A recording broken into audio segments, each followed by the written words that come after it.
Why did the United States attack Libya, Iraq, Afghanistan, and Yemen?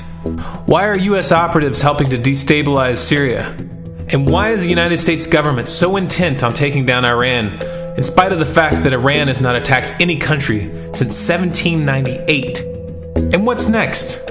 What are we headed for? When you look at the current trajectory that we're on, it doesn't make any sense at all if you evaluate it based on what we're taught in school. And it doesn't make any sense if you base your worldview on the propaganda that the mainstream media tries to pass off as news. But it makes perfect sense once you know the real motives of the powers that be. In order to understand those motives, we first have to take a look at history. In 1945, the Bretton Woods Agreement established the dollar as the world reserve currency, which meant that international commodities were priced in dollars. The agreement, which gave the United States a distinct financial advantage, was made under the condition that those dollars would remain redeemable for gold at a consistent rate of $35 per ounce. The United States promised not to print very much money, but this was on the honor system, because the Federal Reserve refused to allow any audits or supervision of its printing presses. In the years leading up to 1970, expenditures in the Vietnam War made it clear to many countries that the U.S. was printing far more money than it had in gold. And in response, they began to ask for their gold back. This, of course, set off a rapid decline in the value of the dollar.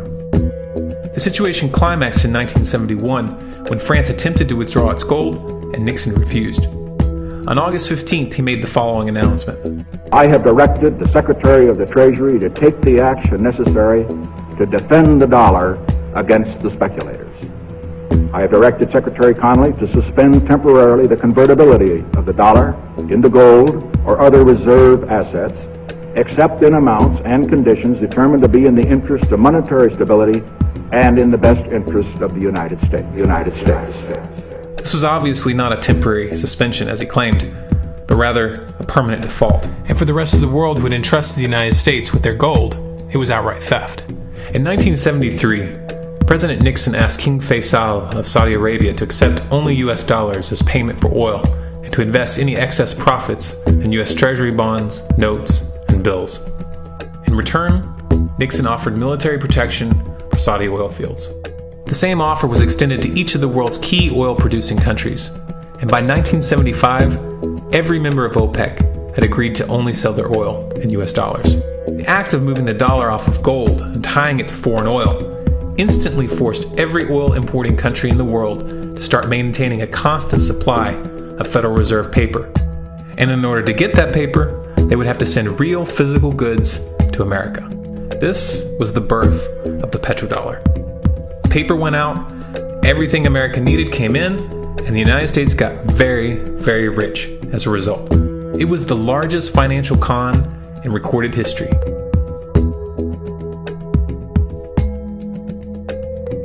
The arms race of the Cold War was a game of poker. Military expenditures were the chips, and the U.S. had an endless supply of chips. With the petrodollar under its belt, it was able to raise the stakes higher and higher, outspending every other country on the planet, until eventually U.S. military expenditures surpassed that of all other nations in the world combined. The Soviet Union never had a chance. The collapse of the communist bloc in 1991 removed the last counterbalance to American military might. The United States was now an undisputed superpower with no rival. Many hoped that this would mark the beginning of a new era of peace and stability. Unfortunately, there were those in high places who had other ideas. Within that same year, the U.S. invaded Iraq in the First Gulf War. And after crushing the Iraqi military and destroying their infrastructure, including water purification plants and hospitals, crippling sanctions were imposed which prevented that infrastructure from being rebuilt. These sanctions, which were initiated by Bush Sr. and sustained throughout the entire Clinton administration, lasted for over a decade and were estimated to have killed over 500,000 children. The Clinton administration was fully aware of these figures. We have heard that 500,000 children have died. I mean, that's more children than died in Hiroshima. And you know, is the price worth it? I think this is a very hard choice, but we think the price is worth it. Miss Albright, what exactly was it that was worth killing 500,000 kids for? In In November of 2000, Iraq began selling its oil exclusively in euros. This was a direct attack on the dollar and on U.S. financial dominance, and it wasn't going to be tolerated. In response, the U.S. government, with the assistance of the mainstream media, began to build up a massive propaganda campaign claiming that Iraq had weapons of mass destruction and was planning to use them. In 2003, the U.S. invaded, and once they had control of the country, oil sales were immediately switched back to dollars. This is particularly notable due to the fact that switching back to the dollar meant a 15 to 20% loss in revenue due to the euro's higher value. It doesn't make any sense at all unless you take the petrodollar into account. So I came back to see him a few weeks later, and by that time we were bombing in Afghanistan. I said, "Are we still going to war with Iraq?" And he said, "Oh, it's worse than that." He reached over on his desk, he picked up a piece of paper, he said, I just got this down from upstairs, meaning the Secretary of Defense's office today, and he said, "This is a memo that describes how we're going to take out 7 countries in 5 years, starting with Iraq and then Syria, Lebanon, Libya, Somalia, Sudan, and finishing off Iran. Let's take a look at the events of the past decade and see if you see a pattern. In Libya, Gaddafi was in the process of organizing a bloc of African countries to create a gold-based currency called the dinar, which they intended to use to replace the dollar in that region. US and NATO forces helped destabilize and topple the Libyan government in 2011, and after taking control of the region, US armed rebels executed Gaddafi in cold blood and immediately set up the Libyan Central Bank. Iran has been actively campaigning to pull oil sales off of the dollar for some time now, and it has recently secured agreements to begin trading its oil in exchange for gold. In response, the US government, with mainstream media assistance, has been attempting to build international support for military strikes on the pretext of preventing Iran from building a nuclear weapon. In the meantime, they established sanctions which US officials openly admit are aimed at causing a collapse of the Iranian economy. Syria is Iran's closest ally, and they are bound by mutual defense agreements. The country is currently in the process of being destabilized with covert assistance from NATO, and though Russia and China have warned the United States not to get involved, the White House has made statements within the past month indicating that they are considering military intervention. It should be clear that military intervention in Syria and Iran isn't being considered. It's a foregone conclusion, just as it was in Iraq and Libya. The U.S. is actively working to create the context which gives them the diplomatic cover to do what they already have planned. The motive for these invasions and covert actions becomes clear when we look at them in their full context and connect the dots. Those who control the United States understand that even if a few countries begin to sell their oil in another currency, it will set off a chain reaction and the dollar will collapse. They understand that there is absolutely nothing else holding up the value of the dollar at this point, and so does the rest of the world. But rather than accepting the fact that the dollar is nearing the end of its lifespan, the powers that be have made a calculated gambit. They have decided to use the brute force of the US military to crush each and every resistant state in the Middle East and Africa. That in itself would be bad enough, but what you need to understand is that this is not going to end with Iran. China and Russia have stated publicly and on no uncertain terms that they will not tolerate an attack on Iran or Syria.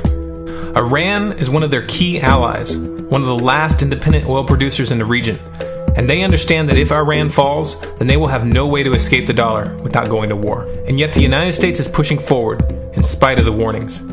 What we are witnessing here is a trajectory that leads straight to the unthinkable. It's a trajectory that was mapped out years ago in full awareness of the human consequences. But who was it that put us on this course? What kind of psychopath is willing to intentionally set off a global conflict that will lead to millions of deaths just to protect the value of a paper currency?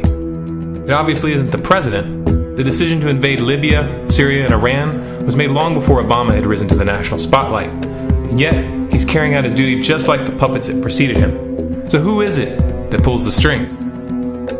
Often the best answer to questions like this are found by asking another question. Qui bono?